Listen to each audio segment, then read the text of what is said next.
Hello. Waiting for the opening story, right? Here it is. Renata makes small batch jam. She started with a farmer's market table maybe 5 years ago, and now she's got a real little business, 1,000 flavors, a loyal online following, and wholesale accounts with a handful of regional grocers. A few days ago, one of her grocery buyers emailed her. They're building next year's shelf plan, and they want her volume commitments and her promotional calendar for the year ahead by October. Renata doesn't have this. She's never really planned more than a season out. She reacts. Fruit comes into season, she makes jam. An order comes in, she fills it. A problem shows up, she solves it. But now someone is asking her to say in writing what next year looks like, and she realizes she has no idea how to even start. Today's question is Renata's question, but I know a lot of you are asking the same thing or along the same lines. How do I plan for next year? Not just wing it, but really plan before the year starts, similar to what bigger companies do. Welcome to the Green Ledger Tips for a Sustainable Small Business. I'm Anca, founder of 3P Impact Consulting. This season, I'm answering your questions about building resilient, responsible businesses.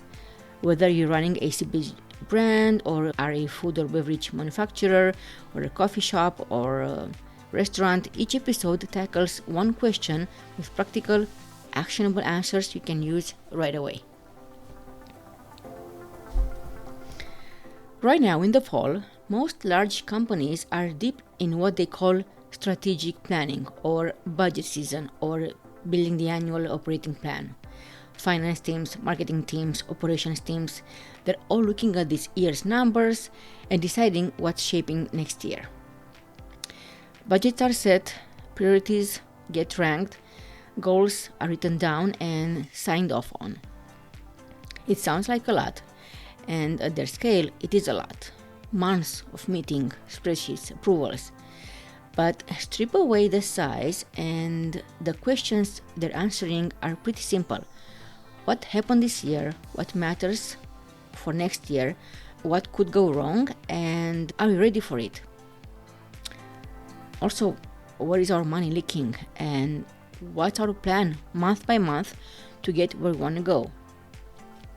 And these are exactly the right questions for a business your size too.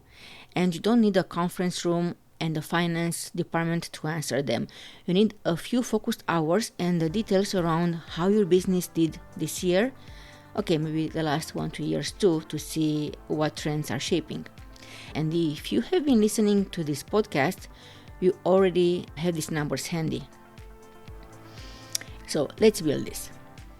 I'm going to walk you through 6 steps, and if you've been with me since season 1, you already have most of these tools, and if you haven't, you may want to go back and listen to those episodes I'm referring to for a better understanding of each topic.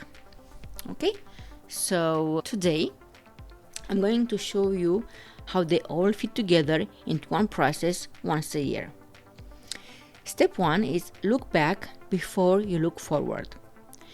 You can't plan a good year if you don't know what happened this year. Back in season 1, episode 10, we talked about tracking your business impact, your numbers, your metrics, the things that actually tell you how the year went, not just how it felt. Before you plan anything, pull those numbers. Revenue by product, by channel, by month, what grew, what shrank, what surprised you. For Renata, that's maybe flavor by flavor sales, which wholesale accounts grew, which stalled, which markets, which channels performed. You need this year's real results on the table before you can plan next year's goals. Step 2 is rerun your priorities. In episode 4, season 1, What Matters Most, we talked about the materiality matrix, plotting what's financially important to you against what matters most to your customers and stakeholders.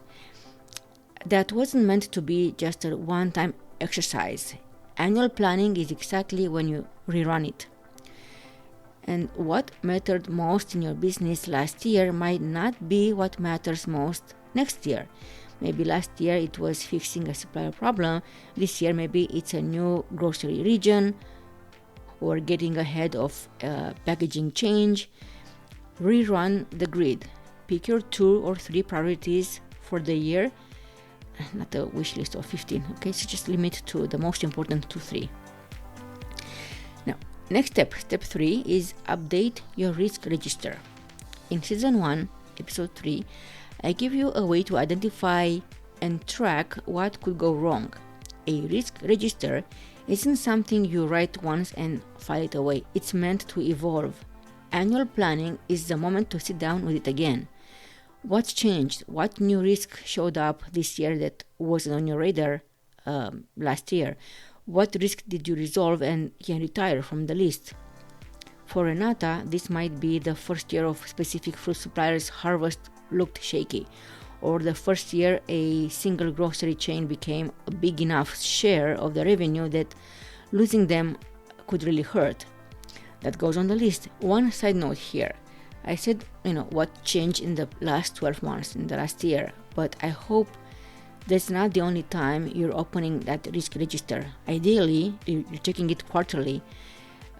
This annual pass is the deeper one, is where you step back from the quick check-ins and really look at the medium to long-term picture, not just react to, whatever you think is happening this week. Step 4 is refresh your business continuity plan. I covered this back in season 1, episode 2, and I made available a template for it in this season in episode 15.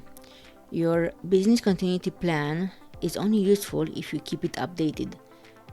Left alone, it slowly goes stale, still built on the assumptions you had the day you first wrote it, even as your business moves on. Fall planning is a natural trigger to pull it out once a year and ask, are these still our critical functions?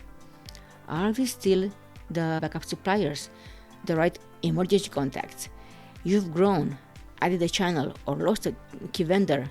Update it now while you're calm and not mid-crisis. And the same side note as before, once a year is the deep review, not the only review. Give your business continuity plan a quick quarterly look too, so a change like a new vendor or a new critical channel gets caught within a few months, not left sitting for up to a year. Okay, step 5 is let your waste review fund your goals. Season 1, episode 9 was about resource waste, the drain of energy, materials, and inefficient processes on your margins.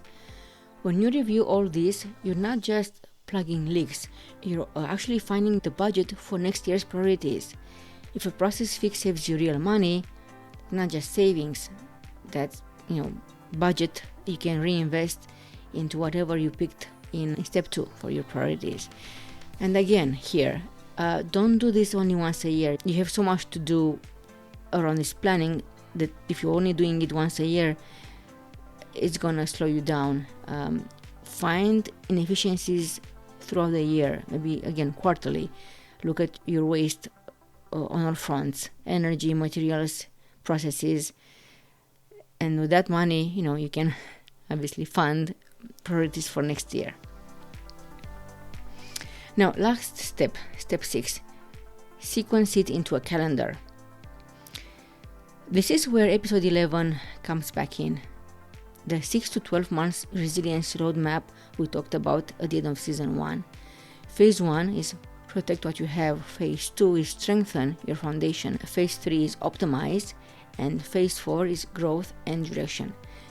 That phase structure is exactly how you sequence an annual plan. You're not trying to do everything in January. You're laying your priorities, your risk fixes, and your business continuity plan updates across the year in an order that makes sense, and it's going to help you.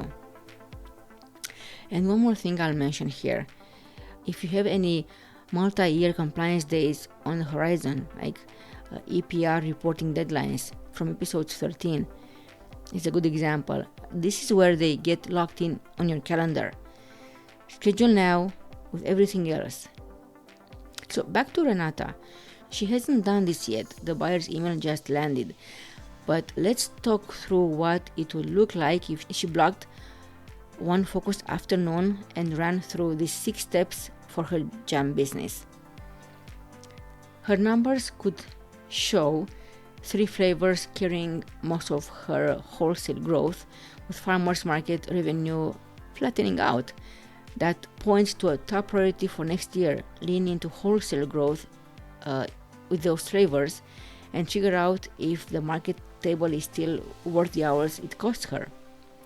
A fresh look at her risk register could probably flag that one grocery chain is now close to a third of her revenue, a concentration risk worth watching. Her business continuity plan would need updating with her current fruit suppliers and the backup for her main pectin source. And a quick look at her production process might turn up something like an over-ordering glass jar every quarter, a fix that frees up cash. All of this would get laid out across the 4 quarters for next year. So now your action items. Quick expectation setting before the list. 2 or 3 hours won't give you a deep, polished plan on the first try, and it's not supposed to. The goal is to get a rough first draft, 1-pager, a real answer for each of the 6 steps. You're applying tools you've already built in past episodes, not creating them from scratch. And this makes this doable in one sitting. But if you haven't actually built these tools yet, no risk register, no priorities grid, no numbers pulled together, budget more time. So if your first year takes 2 or 3 sessions instead of 1, that's fine. Next year, you're working off of the existing plan is gonna take you less time. It will go faster. So 3 things to start this week, or hopefully complete. Block 1 focus session. So not a full day, just a few hours, 2-3 hours, no interruptions. If you need to calendar it, just as you would with a buyer meeting, do that. Just block that time. Before that session, pull your numbers from episode 10, your priority grid from episode 4, and your risk register from episode 3. Having them in front of you is what's going to help you make this session productive. So in this session, walk through the 6 steps in order and end with 1 page. Just 1 page, keep it short. Priorities, top risks, business continuity planning updates, and a rough calendar. So it doesn't have to be polished, okay? Just have a rough draft. So if you get an email like Renata's, a buyer, a lender, a partner, anyone asking you to put next year into writing, remember you already have what you need to answer. You just have to compile the answer in a format they're asking for. And if that email never comes in, do this kind of planning anyway, every year. You don't need a finance department or a strategy offsite. You need a few focused hours, the numbers you should already have on hand, and your will to do it. That's what turns your next year into something you've planned for instead of something you react your way through. Thanks for listening to The Green Ledger. If today's episode sparked a question for you, something you're dealing with in your own business, send it to me. My email is in the show notes. Your question could become the next episode and help dozens of other business owners navigating the same challenge. If you want more tools and resources for building business resilience, sign up for my email list on my website. Link is in the show notes. And if you found this episode helpful, share it with other small business owner who needs to hear it. Until next time, remember, small steps lead to big impact, and resilience isn't just about surviving, it's about thriving. Goodbye.